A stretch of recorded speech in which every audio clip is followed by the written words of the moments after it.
Is the NFL the first professional sports league to introduce RFID technology to achieve these type of statistics? Data should always be part of the toolbox, but not necessarily always the primary tool. We have hybrid systems of everything we do, but the NFL, I would certainly say to their credit, were early adopters of realizing that RFID is the most precise way to track player movement, just as it is in what we do in warehouse management around the world. I'm joined by my co-host, Jeremy Hess. How are you doing, Jeremy? Hey, Cliff. I'm good. How are you? Pretty good. So I'm excited about today's episode. We have Adam Petrus from Zebra. He leads their North America business development and sales lead for the sports and entertainment field. So I'm really excited to kind of pick your brain today and, just learn a little bit more about what you do at Zebra. Well, hey, Cliff, Jeremy, thanks for having me. Cliffy, it's good to be back together with you. Certainly, I've been a fan of the podcast, and you are a great LinkedIn poster, and so I've seen the episodes. And Jeremy, great to be connected with you. So thanks for having me on today. And yeah, representing Zebra is something I love to do. Certainly, the world of sports and entertainment, as you guys can appreciate, as fans of sports and live entertainment, it can be a fun industry. Oh yeah. I mean, what's cool too is what I'll, tell the audience too is, so Zebra's responsible for all the RF hardware that goes into the shoulder pads and things like that you really don't see. I actually didn't know that. Yeah. And, correct me if I'm wrong, but yeah, there you go. Yeah, there's a partnership right there. That's the logo. And AWS is the one that forked out all the money to say that it was their product or whatever, Really? right? Yeah. So certainly, you guys have all seen, the Amazon AWS commercials for Next Gen Stats. Certainly, there's a great partnership between the NFL, Zebra, and then AWS. So we make this trifecta that helps generate what is the Next Gen Stats program. And so you think about it, what they're creating is the next generation of statistics. And how do you do that? You do that by utilizing what we have utilized from Zebra and warehouse management for numerous years, and that is the tracking of assets. So whether or not you're tracking the engines for Rolls-Royce, or it's the widgets for food and beverage, or whatever it might be that is being managed in a warehouse, we took that same important emphasis for the National Football League. And what's their most important asset? It's the players and the referees and the football. This started back in 2014, and we're now going into our 11th season as the official partner of player and ball tracking for the National Football League. And yes, to your point, from a marketing standpoint, Amazon AWS has been able to do a fantastic job of leveraging that association. And I'll tell you that, Zebra's part in all of this is the fact that, to your point, Cliff, it's the RFID hardware. So we're using ultra wideband UWB. We have probably somewhere between 22 to 24 sensors that are set up, and they're Cat5 tethered into an IDF.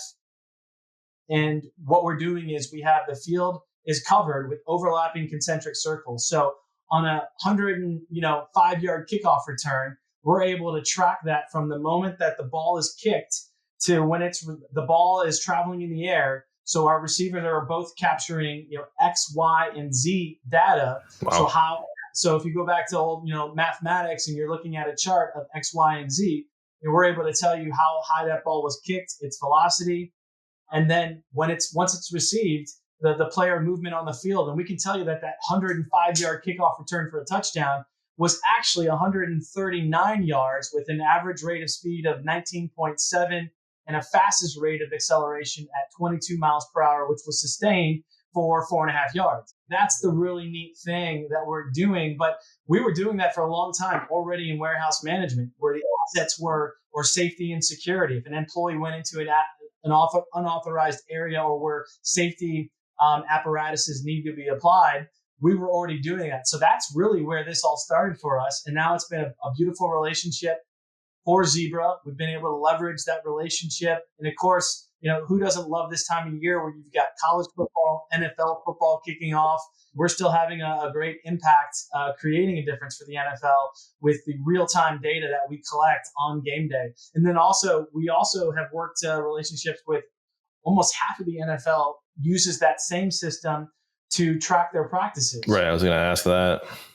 Yeah, that the business of football, as you know, is no small business. And when you're either looking at personnel from a standpoint of a tryout, or you're looking at your schema for the week, our real-time data allows you to know that if a running back or a lineman is not getting those first 3 steps and where they should be, they can see that in real time. So there's some neat things that are going on to make sure that those players are ready to go for Thursday night, Sunday night, Monday night football. Heck, I think the NFL is playing almost every night of the week at some point this year. So it's kind of cool. Wow, that's awesome. So you said 11 years now is how long it's been going on?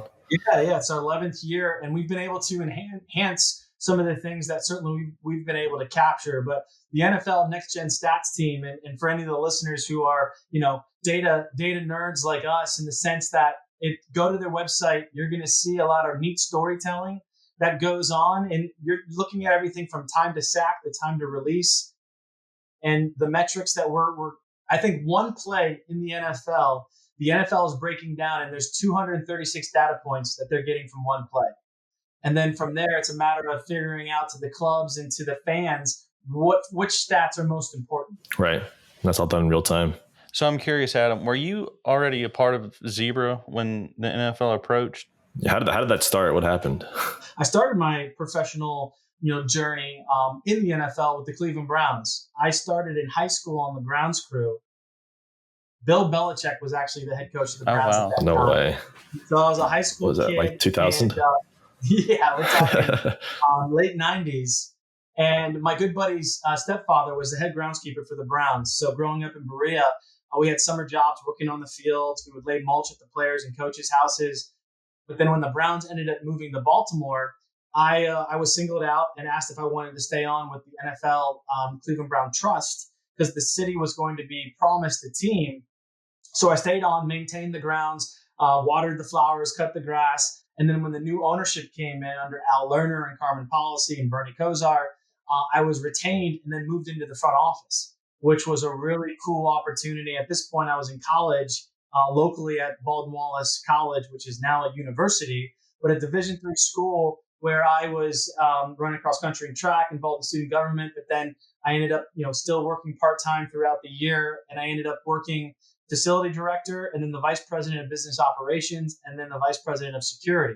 So I was wearing multiple hats, but I was in the owner's office to setting up his desk in his office upon his arrival, to then picking up players at the airport, to then picking up, dry cleaning around the corner. So I was that kind of guy who was ready and willing to do anything, and developed some really great relationships out of it, which ultimately took me into my next journey of my career, working in the intelligence community.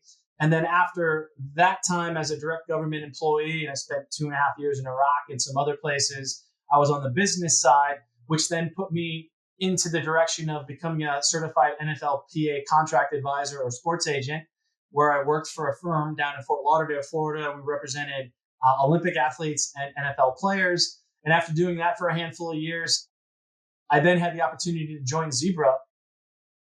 I supported the Zebra Next Gen Stats. So Jeremy, to your question, I started with Zebra in 2015, just after that initial first year, and helped them roll out here in Jacksonville. And then ultimately, I became the regional manager and co-managed the program, where I was specifically focused on all the clubs that were kind of east of the Mississippi. Mm-hmm. I'm sure your background helped you a lot in that kind of growth throughout the years. It did. Certainly my time in the NFL gave me great background understanding of the culture. And then from a business standpoint and running and leading teams, I ended up having, I think, 77 employees, part-time regional employees that end up reporting to me, and then working with the NFL league office, to then working individually with the clubs themselves on their solution, and then the practice solution that we also have. It's interesting. What was the implementation, process and timeline when the NFL approached Zebra? Was it a lot of planning that went into all that before they put the readers and all that stuff in the stadiums? Yeah, no easy task when you're looking at, different levels of stadium quality as far as years built, the piping, the size of the pipe, the power, the IDFs. So yes, lots of logistics were worked out, and we've got a great team on the professional services side at Zebra, and John Bacon, who was leading the initiative with John Jokum and Matt Seltz. Did a great job of getting the program out and rolled out. I think in 2014, we started with half of the league, and then 2015, we rolled out the entire league. And then it wasn't until 2018 that we were able to get an actual chip inside the football. There was lots of detail that had to be accounted for when you're going to, total station and laser, the XY coordinates of the field, where the sensors are going to go so that you have the right amount of overlapping concentric circles. So think about it. If you're in Green Bay and there's an ice storm and you lose a receiver, you need to make sure that the other receivers still online are going to cover that area. And certainly we were under SLAs by the National Football League. Certainly they wanted a best-in-class solution. We have a best-in-class solution. And then we have to, deal with these real-time, dynamics where, in some venues you have squirrels, chewing on the Cat 5. To Miami, you have a hurricane coming through. You got a game the next week. You got to make sure that your system is robust and able to get the job done. And certainly we worked with some great partners throughout the NFL, each of the clubs and the stadium management, Bexell, who supported us with the running the cable and installation of the actual receivers, along with our Zebra professional services team. It was a lot of fun. And then you've got, engineers and developers behind the scene creating the application so that in real time we could watch the players from the press box walk onto the field. And then on a 1 second delay, we would see those little circles with the jersey numbers populating so that we could see the 53-man roster. And then ultimately, when you've got, 46 guys dressing on game day, 46 versus 46 and 7 officials, you knew that we were, lights out and away we go. Is the NFL the first professional sports league to introduce RFID technology to achieve these type of statistics? To the best of my knowledge, the NFL is the preeminent league that has adopted RFID at the level that they did via ultra wideband. And again, this goes back to 2014, and certainly you've seen some different evolution of technology. If you look at what EPL or FIFA is doing in World Cup with the offsides through the virtual reality optical lens, and there's some other good companies out there that are using optical. And certainly we're talking to some of those companies about the balance of optical and RFID together to be able to, make sure that there's no fail points on the technology and you're getting the greatest degree of accuracy. So computer vision is another solution. And we do things in computer vision, as you guys know, throughout warehouse management and retail inventory management. So we have hybrid systems of everything we do, but the NFL, I would certainly say to their credit, we're early adopters of realizing that RFID is the most precise way to track player movement, just as it is in what we do in warehouse management around the world. No, I was just curious, like at the NFL, I wonder who the visionary was there that decided to reach out to Zebra, and I mean, obviously what they were trying to achieve was exactly what it's called, the next generation of statistics, but it's kind of interesting that they had the foresight even just 11 years ago. No, I agree. I think there was a group of bright-minded and visionary personnel that realized that there was an opportunity to take America's game, the traditional game. I mean, right? Look, people still debate about the chain game, right, for the 10 yards, and whether or not we can't use something a little more modern and digital per se. And then the same thing with the down marker, right? Why do you have to, fold it down? Should we just be using a digital? And look, I think the NFL is embracing some of these technologies, but there's also some tradition. And Troy Vincent, the executive director of the NFL, I've had the opportunity to speak with him on numerous occasions, and he certainly sees that the future involves a tool set of technology. And technology that may not be there today, likely you'll see it in a few years. But I think they're looking towards the future, and they've been a great customer, and I think certainly Zebra's been a great partner to the NFL to evolve our solution. And there's other aspects of NFL player health and safety that are also being looked at so that you can use the technology. And some of the strongest things that we do, from asset tracking and player assignment, to be able to look at the overall equipment aspects as far as ensuring that the equipment is not breaking down and is doing what it's supposed to do. So I think there's a whole group of folks from NFL player health and safety and just the future of the game from NFL operations looking at how do we how do we keep the game safe? How do we also engage our fans? And certainly the next gen stats RFID solution has been a way to also support the fantasy. And then, outside of fantasy, Las Vegas is getting involved on some of this technology and how they do bets. So everybody, I think, is really benefiting from the advancements that the NFL started in 2014. That's kind of interesting. Leads into my next, I guess, question is what is planned for the future? You mentioned, safety being a big part of kind of what you're considering now. What are over the next 5-10 years, what's going to be done to enhance or, build upon what you've kind of laid down as a foundation for the last 10 years? Yeah, I think certainly we're going to continue to build on the foundation of what we have with our, ultra wideband solution. And then also, I think, looking at other leagues and certainly college football, but also hockey and basketball. And some of the things I do in sports and leading our sports and entertainment team on the enterprise side is looking at the authenticity of memorabilia. How do you know that jersey that you got or that football that you received from a handful of years ago from a club or after a game is an authentic, worn piece of merchandise? And there's big business out there across Fanatics and others that are looking at how to monetize that. But in reality, how do you authenticate, or how do I know that if I'm going to buy from you a signed Tom Brady jersey that you say is game worn, well, how do I know it was game worn? And yes, there are aspects of where they do the photo matching, right, where they'll look for a name or they'll look for a thread. And that is one way to do it. That's kind of a lengthy process. Whereas what we're doing and we're offering is that we can use RFID from UHF and even NFC, where you can utilize in real time. Take, for example, Major League Baseball. If a player, Aaron Judge goes out and he's going to hit his 65th home run for the season, and then that jersey is going to go to Cooperstown or it's going to be auctioned off. Well, how do I know that's the exact jersey? How do I know that they didn't take it, dirty up one from the equipment manager so that Aaron Judge can keep his own jersey? And I'm not saying that he or anybody would do that, but in reality, the chain of custody is an important thing. And when we use RFID, label tags, fabric tags, laundry tags, we're able to get a true track and trace capabilities of the chain of custody from when it was issued to when it went into the locker to when it went into the clubhouse, then out to the dugout, to the field, to the bat, back to the field, back to the bat. You got a whole history of that. That is really powerful. And I think it actually enhances the value of that jersey because of what was captured through the RFID solution. I guess it was the 2016 season. It was the 28-3 game against the Patriots and the Falcons. And do you remember Tom Brady lost his jersey, or it was stolen, I guess, after the game? Stolen out of the locker room. Yeah. I think it was a reporter from another country, if memory serves me. Wow. Yeah, it was. But yes, that sort of thing. Actually, if you go back in time on that, with the way that we do the readers today, we would have been able to actually exact time stamp of when that jersey left the locker room.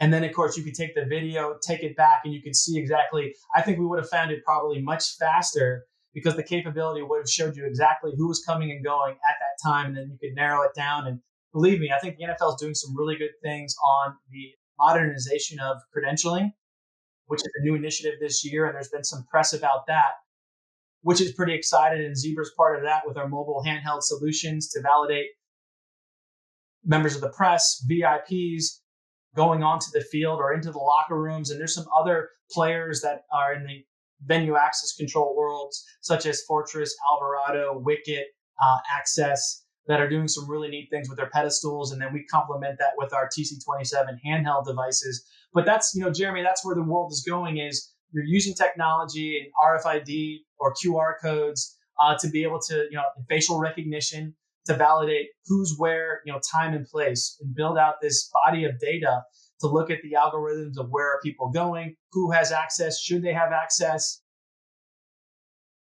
It's a neat application from security to health and safety to then, the player tracking for fan engagement. That's really cool. Have any other leagues approached you yet about, you mentioned some other potential, have any conversations going on right now that you maybe can't disclose or can? Yeah, so there's some conversations going on, and we've got some NDAs in place of various leagues and entities that are looking at how they can leverage or maximize on the RFID solution, or even some of the mobile computing credentialing and health and safety aspects. But certainly we're excited about evolution and the scalability of our solutions, but also it's a powerful solution in what it does. And from player safety, if you think about the modern coaching today, there's an old joke I like to say, in the sense of there's two types of GMs and coaches that are out there. There are the coaches and GMs that embrace data and data analytics, and then there's former coaches and GMs. But the reality is today that it's got to be part of your tool set. You can't just go based off of a hunch. And yes, video is a great tool, but now with the real-time data collection, you can look at performance, during the course of the periods of practice.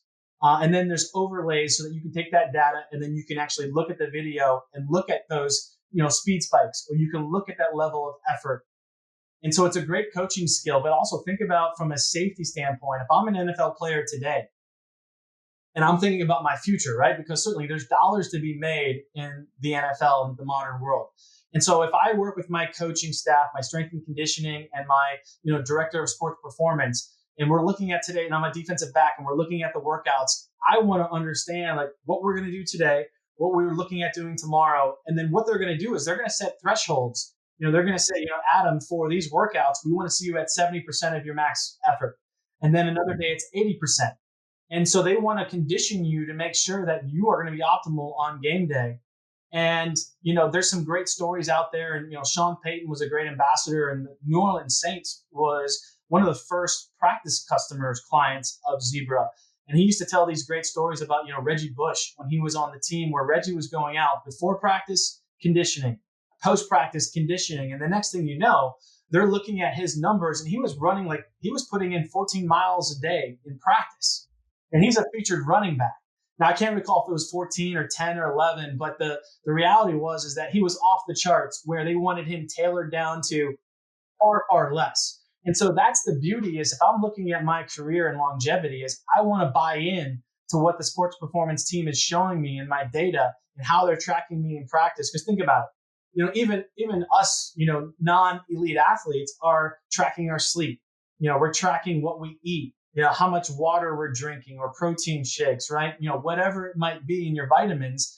Take that to the NFL level. They're tracking all those things. And so, of course, why wouldn't you want to buy into and understand what your performance is on the football field as far as your max effort, your average rate of speed, what that 50% actually looks like, and then to be able to then compound that into performance on game day.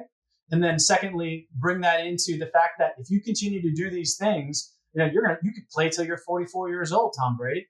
Is there any conversations right now so there's a lot of data, right, that comes along with the next gen stats and stuff. So massive amount of data. Yeah. Is there any use case for AI with this? I know that's kind of a buzzword right now, but I'm just kind of curious if there's a way to kind of leverage AI with all this data. Oh, without a question, there is. No doubt that there is. And I'm sure AWS on their side with the cloud computing is likely tapping into that to look at, if you look at the commercials for, AWS Next Gen Stats, and they'll talk about the probability of a throw or a catch or somebody tapping their toe just within the corner of the end zone. I think that there is certainly the enhancement of AI being able to do some storytelling, but then also if you break down, if I'm a club, and I don't know where the guidelines are on this, certainly you can't use AI during the course of a football game, just as they have communication rules and regulations about what they can access during the course of the game. But certainly if I'm a student of the game and the coaching staff and putting it together the schemas, I want to be really good at breaking down another team's data. And I would certainly leverage on AI and take all this data in from a virtual playbook and then work with AI and say, look, I want to look at scenarios of 3rd and 2 on the 18-yard line or within the red zone on what is the best play against this type of defense in these conditions with this amount of time on the clock. I mean, wouldn't that be amazing to break down these various formulas of what AI might think is the best solution? But I also think that, AI is definitely going to help in their storytelling, and they can maybe get you halfway there. But there's also an element of, you can't measure the human heart, right? Like there's a thing called momentum. And I was in a great panel not too long ago where we talked about this and, is momentum real? And really, I think the consensus, absolutely, the moderator broke down is that it's also psychological. I think momentum ties into a psychological where you start to see things happen, and then either the offense believes or the defense starts to doubt the fact that they're getting beat up, and yet everybody's tired. But you know what I always loved about Tim Tebow is he had a major heart to win, right? To reach deep down and go out and execute and to deliver whatever it was going to take. And I think there's a lot of guys like that in the National Football League who are going to give everything they got on that field, and you can't measure that, and AI can't always detect that. So I think AI is going to definitely leverage some of these benefits, but at the end of the day, you know, there's going to be variables that AI can't tag. I think that's grit, right? I think certain players have certain level of grit, you know. Well said. Well said. I'm curious too. I mean, I know you go down to, correct me if I'm wrong here, but I believe you go down to the Reese's Senior Bowl down in Mobile, right? Yeah, Zebra has been a proud sponsor of the Reese's Senior Bowl for over the last 4 or 5 seasons. And we've got a great relationship with Jim Nagy and the team there. Certainly, that's a great highlight of the All-Stars of NCAA. And we also have an arrangement or agreement and sponsorship with the East-West Shrine Bowl as well. That's interesting. So I guess that's really the only game that where this technology is used on a collegiate level, right? Like the NCAA hasn't fully adopted this yet, right? Yeah, so certainly I would love for Zebra, the NFL, and NCAA to almost have a trilateral relationship, if not Zebra and NCAA, where it really makes sense, even at a conference level, to be able to capture this, next generation of collegiate, data, which could also feed into the NFL. And certainly that would be valuable in the draft room for draft stock.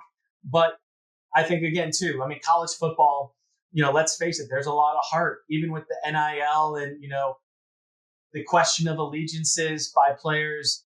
College football is a lot of fun for all of us, right? We've got our favorite teams, there's school spirit. It is amazing live entertainment. It's great broadcast. And so to that point with the broadcast, I think certainly, I would love to see it in the BCS bowl games if that was the first start of it all, but certainly at a conference level or certainly across the Division I as parity across all for the sense of being able to, truly gauge, apples to apples. But we're not there. There are clubs that are not clubs, but rather there are schools that are using, and I can't go into disclose them today, but there are some schools that are using Zebra as their practice player tracking, and they use it both for evaluation, but also for player safety, looking at how much level of effort they're putting in on a daily basis. But it also helps them scheme their players for performance. I would also say that, yeah, we would love to see NCAA go all in on it, and I hope one day we will see that. There is another solution that's out there where they're using GPS. Some schools use the GPS, and as you know, going back to the days when we were driving around with GPSs in our car. How accurate is that? Yeah, you think you're pulling up to the place, but it's 30 another 30 feet down the road. It's 2 driveways down. So that's the thing, is GPS is never going to be as accurate as UWB. I'm kind of curious, kind of like with the NIL and like college kind of becoming semi-pro, basically, right? I mean, these kids are jumping schools to different schools and NIL. I mean, these kids are already making millions of dollars a year. Like, what's keeping these schools from investing? I guess it'd have to come from the NCAA first to initiate, for this type of technology. But I mean, I can just see the value in it from what you were saying, is like knowing the kids' stats and stuff from college and being able to use that for, like in the draft room or whatever. But like, understanding their college numbers and how they've gotten better throughout their career, maybe in the pros. But I mean, I see more pros and cons with it. Definitely. I mean, think about how cool it would actually be if you were a freshman, that comes in and gets playing time, whether or not you're a receiver, defensive back, running back, quarterback, but quarterback especially.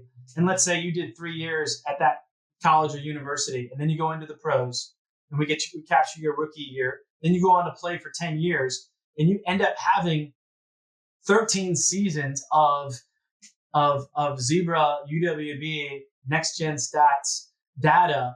That would be an amazing, 30 for 30, for example, in the sense of looking at a college kid who might have been this scrawny, looking like Tom Brady, his rookie year in college, to then the man that they become. I think it just be an amazing amount of data to collect and study and look at the evolution. And then there's also, you look at the coaching and the physical fitness and the diet and the sleep and how they changed from a college kid to this all pro Super Bowl champion would be really cool. And so I agree. I think there's a lot of positives. I would love for Zebra to sit down at the table with the NCAA, even a conference, whoever wants to be bold and certainly, have that approved. But I think the players benefit, the schools benefit, the broadcast benefit, and we as fans benefit. And everything's about making money. And so there's money to be made from the broadcast, from the schools, and ultimately the players, which to your point, Cliff, it is kind of a semi-pro league. I loved the amateur status. Certainly, we're in a modern world where compensation makes sense. I think it's getting a little out of hand.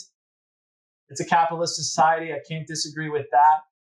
But I think that, the teams that, Nick Saban coached, or the Jim Tressels of the world, where it's different now, right? The level of effort, getting paid, not playing, or being able to have data to show certainly would help. But, it's a semi-pro league.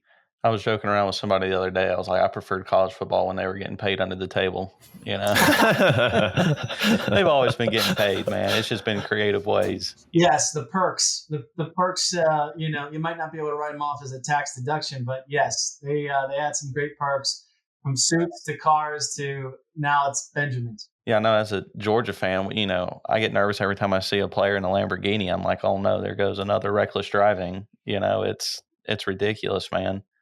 I think there are some, there's pros and cons to typically any situation, but I think when that amount of money gets into the hands of a young student athlete, or the spending on vehicles, you hope that behind the scenes there's somebody that's giving them good financial advice, because this money doesn't last forever. Oh, no. There's numerous stories of professionals from the modern era that made it big, and they bought the houses and the cars and house for the mom and aunts and uncles, and then you get an injury and it's just not there. Certainly there are opportunities after sports, but the greatest amount of money to be made in the shortest amount of time, if you're blessed to become and make the 53-man roster in the NFL.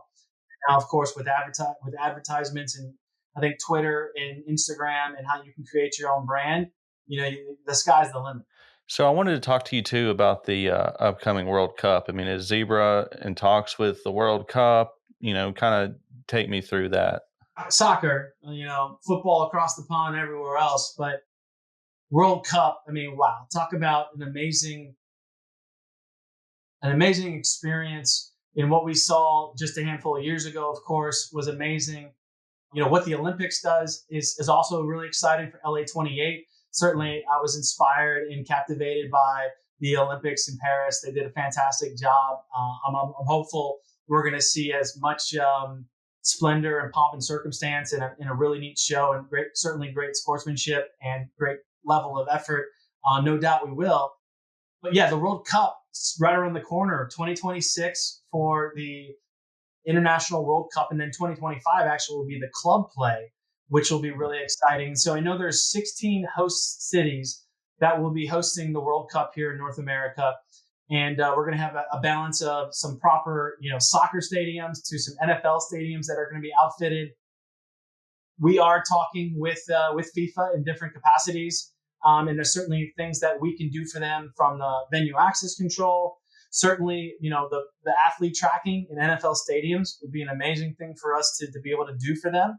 And so I'd love to have further conversations about that. But yes, there's lots going on with FIFA and the World Cup and the planning. And I don't know if you guys had a chance to see, but during the Copa Finals down in Miami, it was mayhem, because basically fans who didn't have tickets were determined that they were going to go to the venue itself. And they essentially, stormed the gates. We had people that were going through, ventilation access points. I mean, it was nuts. And so certainly we need to be ready for that type of security and planning, to have a zone of scanning for a ticket before you even get anywhere close to getting into the venue. So I think there's some challenges for all of us to be ready for at these venues, but we're certainly excited about it. But as Zebra, we can deliver a performance edge from venue access control to credentialing to food and beverage, asset tracking, inventory management, the warehousing and tracking of assets, merchandising, point of sale, frictionless. So we're excited, and we're talking at different levels, Cliff, as far as what we can do and how we can help position our current offerings at some of these venues. We're already doing things, and of course, other places as well. So I'm curious too. So, the NFL's, trying to, they already have all the attention of the American audience, but I know they're spreading out to Europe, and now they're having a game in Brazil. So I'm kind of curious, is there any RFID technology in these stadiums? I know the Packers are playing the Eagles actually next Friday in Brazil. I'm assuming it's just a soccer stadium that they're playing it in, but I'm just curious if if that one's going to be outfitted with RFID readers. So, great question. The NFL has invested that every venue, there's a football game, domestic or international, has the Zebra hardware and solution dialed in. So our team has been working for years. We were always, and I traveled, matter of fact, I think 3 straight years in a row, I would travel to London for the international series to do games at Wembley. And then fellow colleagues were doing the games at Tottenham. And then, of course, we expanded into Germany. And then you've got Brazil. I hear, Ireland. There's going to be some excitement for these games, right? From a global standpoint, which I think has been great for certainly the expats and those that are getting introduced. But yes, every stadium that an NFL game is played in, there is a Zebra Next Gen Stats player tracking system installed. Interesting. Yeah. So I know there's a game. I think there's 2 games in the UK this year. There's a game in Munich, a game in Brazil. Is there one in Mexico City? Mexico City is still on the docket, I believe. Yes. Yeah, I know they're spreading out. They're going to take over the world. I think they want to compete with soccer, I think certainly the international series has been really popular. It has been successful. So why not keep going? I can tell you, when I was doing the London series, man, I mean, you're filling up those soccer stadiums that hold a ton of people, and it is an exciting and electric atmosphere. I will say it's actually, for like non-playoff football, the atmosphere in there typically is more exciting than I've seen at, home stadiums around the league for a week 7 or week 5 game. You get some chants going on. You get people doing the wave. They do some really neat activations on the sidelines with some, celebrities from across the pond. They do a really nice job. But I'll tell you, in the tailgating and the watch zones and the bars and the restaurants, it is a cool weekend to be in London. And I'm sure the same is in Germany, and Brazil is going to be probably, no doubt, a wild environment. So yeah. And plus, I think from now that I'm not traveling, typically I'm hosting when the Jags are playing, and they're playing multiple games in Europe, in London. We have a brunch over here, and I've got a T-shirt with the Queen on it, and coffee beverages and pints early in the morning. So we're doing it up right. But it's a lot of fun. It is. Now, I think I've asked you this before a couple of times when we meet in person, but so I'm a big golfer and everything, so I'm just curious if the PGA has a use case for this technology. So PGA, and that's just down the street from me. We talked about it before, Cliff, and certainly TPC Sawgrass around the corner. PGA is a customer of Zebra. There are some things that we're doing with them and through partners. And certainly they've got their shot tracker technology.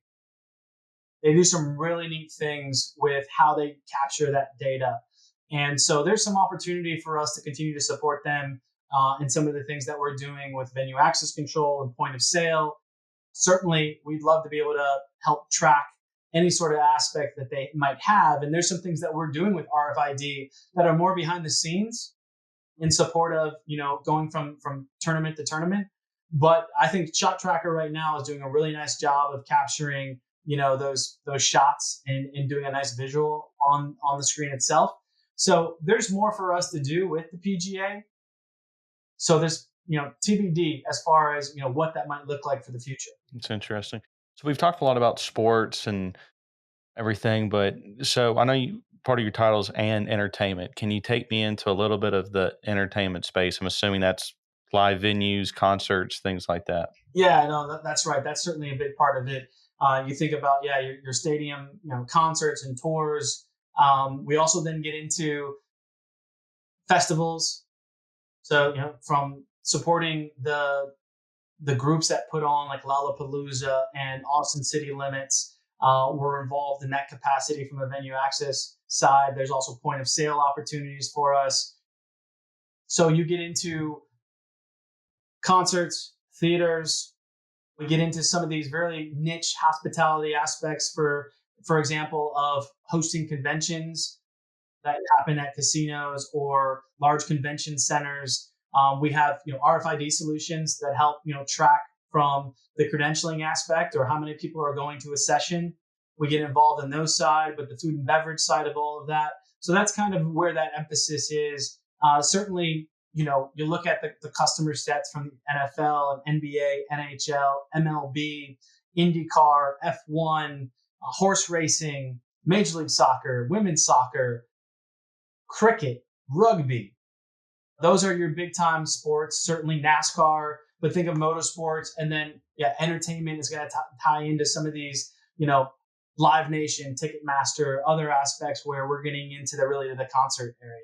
So I know you mentioned horse racing really quick. So for say the Kentucky Derby, can you have these horses chipped somehow, or you can actually see the real time stats or something? I mean, that would be really interesting. That would be a really good one, and certainly is something that is on the roadmap. And there's other aspects too about some of the things that the jockeys have to wear from safety and health personnel reasons that RFID also makes good sense to be able to track and ensure that somebody has a up-to-date license or medical card available and on file. So we're looking at different use cases across horse racing and also motorsports where we can help tell some of that fan engagement story, but also give good purpose behind the scenes for some of the health and safety aspects. Throughout the last 9 years that you've been working on this, are you concerned about any potential downsides? I mean, sports in nature is a very human event, and it's all kind of based around the fact that you can't measure a lot of these things that take place on the field. I think that's kind of why a lot of people watch, right?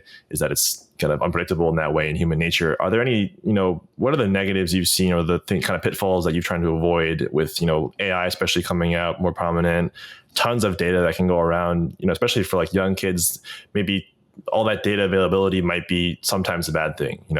Are there, negatives that you're considering and kind of watching out for? Yeah. And, and I'm not a data scientist, but certainly support the collection of it. And I think certainly, from whether or not you're a young athlete to in the pros there is a lot of data, Jeremy. There's a lot of data that comes through, and there really needs to be a focus on what is the most important and what does that data mean and what that data means today. How does that impact, the journey that you're on? And so it's, one today is worth two tomorrows, but there is a lot. You can't get clouded by all of these data points. Data should always be part of the toolbox, but not necessarily always the primary tool. Right. Right. You have to balance out between the sleep performance, the gear, the actual effort that goes in on a daily basis, the time in the classroom, all of these things need to balance out. So I think an important thing is to remember is that you need to have balance in all things, just as we do in our own lives, from being family men to professionals to having fun, right? There's a time and a place, but you need to be able to balance your workload. And so the same thing is when you're looking at the data is you need to balance out the weight of what that data means. And then you can't get always clouded and burdened by it or let it ruin your day. Take it as a data point, and then you got to just keep on executing and improve the areas you need to improve, continue to focus on the big picture. I mean, I think that's what I would say to any young or professional athlete is that this is a tool in your toolbox, but keep your eyes on the prize. So I would say with my last question, Adam, is, you're responsible for a lot of stuff. I mean, what is the most rewarding part of your job? What do you enjoy the most? Yeah, certainly. I work with some great customers. I've got a great team of zebras that I work with as well. And certainly, for us, it's the satisfaction of seeing, zebras in the wild is growing our footprint across the National Football League to growing our footprint, across every aspect of sports and entertainment. We're a small subvertical of the larger zebra that we all, know and love, especially on the retail or manufacturing, transportation, logistics, healthcare side of the business. So there's a great satisfaction for us in growing new logos. And at the end of the day, our customers going out and using the hardware or the software and it's doing its job. When we say it's a best in class solution or piece of hardware, it's exactly that. We're a global brand. We stand behind what we do. We're an enterprise company. So the satisfaction for me is being able to go out and, support, large logos like the NFL and others and know that the hardware that we give them is going to do what they want it to do. And that's what I love to see, is see those zebras in the wild. And then to hear that, when I don't hear back from them, that's the sign that the duty that the hardware is doing what it's supposed to be doing. Sometimes no news is good news, right? That's it. I mean, believe me, we always love to stay connected. But at the end of the day, when we don't have to put fires out, that's the beautiful thing about Zebra products, is that we stand behind them. And if there is an issue, we'll come in and we'll address it and we'll make it right. That's kind of what I tell my customers too. If they're kind of, on the fence between Zebra and say one of the competitors, the way I kind of, paint the picture for Zebra for them, it's like Zebra's kind of the Cadillac of the industry. You get what you pay for, but it's a quality product and we always stand behind it. And we feel good to be partnered with Zebra for as long as we have, probably over 15 years now since, my dad started the company. So it's been a great partnership. We've always enjoyed working with Zebra.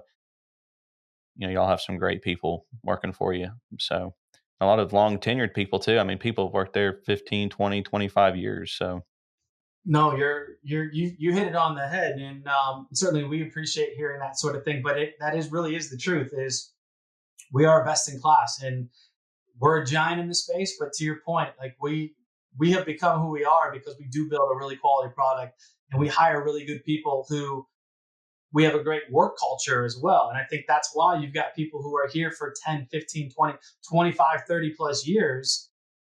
And it's not because of, complacency or lazy. Those aren't the things at all. It is about, there's a culture here where you can make a difference and you can help drive and deliver and enhance a product to grow the business, and you get compensated, you get rewarded for that. But we also have a culture of employee, interest groups, that from military to, special interest sort of things, that you can get involved and you can have your voice heard. And even though we're a global company, we hear from the CEO, we hear from the leadership. I've worked for some global organizations, and I can say Zebra is right up there as a world-class organization. And we've got great partners out there, from the channel, Cliff. But, we're 10,000 strong in the channel globally. So that tells you something. And to your point, Cadillac, it is the Cadillac. And we'll work with people, to find, what it takes to earn their business and to show them that we are that best in class and we're the right investment for the long term. Well, we really appreciate your time today, Adam. I was really looking forward to this conversation, and it definitely didn't disappoint. So I know I learned a lot. I think Jeremy learned a lot. Oh, yeah. So with that, where can people find you? Yeah, LinkedIn. Find me at Adam Petrus, Petrus, under tied associated to Zebra. Yeah, please send a connect or a message. And then, of course, you can learn more about Zebra through our www.zebra.com. And then, of course, those football fans interested in the NFL Next Gen Stats, just put in a Google search for NFL Next Gen Stats or NFL NGS. That'll take you to their landing page. And there's a lot of neat storytelling and data that you can capture from there.